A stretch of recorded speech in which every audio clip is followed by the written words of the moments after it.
Internet Governance and Journalism. Part 1. The Right to be Forgotten. Juan is an activist and researcher. He is investigating the taxpayer-funded bailout of a company owned by a powerful oligarch in his country. Suspicious of wrongdoing, Juan enters the oligarch's name into an online search, hunting for prior connections to the public officials who approved the bailout. He is surprised when the search results give a disclaimer. It says, "Some results have been removed under the right to be forgotten law."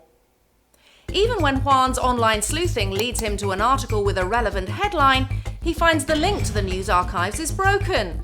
The article scrubbed from the internet. These removals make it difficult for Juan and for journalists reporting on the subject to connect all the dots. Juan's access to information has been limited because his country grants an expansive right to be forgotten to the people he is investigating. Proponents of a right to be forgotten say citizens deserve some form of legal recourse to protect themselves from the stigma of an embarrassing past becoming cemented on the internet. But defining such a right too broadly or enacting it too loosely can also lead to abuses that impinge upon another right, the right to information. In the EU, the right to be forgotten can be used to make search engines like Google remove links to websites containing personally damaging content about individuals.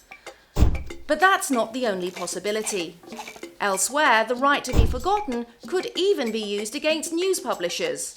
People might even be able to demand that websites permanently delete content.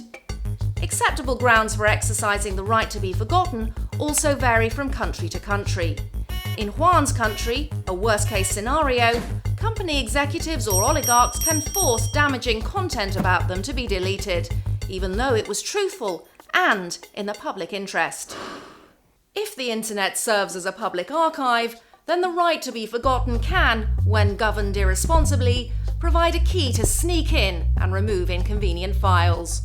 When, on the other hand, countries carefully govern online content, taking into consideration the perspectives of journalists and members of civil society like Juan, they can help ensure that the web can serve as a reliable source of public knowledge and a tool to hold the powerful accountable. The structure of the internet can seem a daunting jumble of jargon. De-indexing, encryption, zero rating, algorithms. It might seem best left to engineers to tinker with the internet's technical side, but too much is at stake. The foundations of journalism, the quality of the information we receive, the very nature of our public debate, these are all affected by how the internet is governed. Without greater political attention and public debate, the rules for the internet will be written by those with little concern for or understanding of the impact on our democracies.